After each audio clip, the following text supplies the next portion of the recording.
Jæja Baldur, tap hérna eftir ansi jafnan leik, hver eru þín viðbrögð?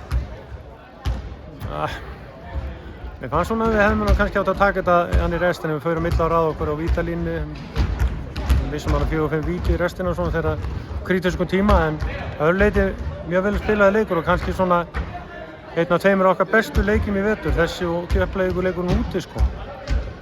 Fannst þér hérna vera komin einhver þreyta í fjórða leikhluta eða hvað gerist þarna?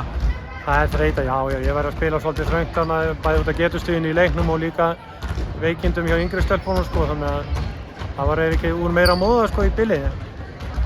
En svona, mjög nálægt í. Er eitthvað annað sérstakt sem þú tekur með úr þessum leik?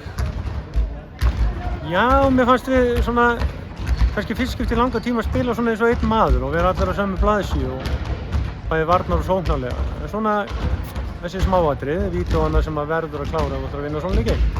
Hvað er framundan hjá ykkur?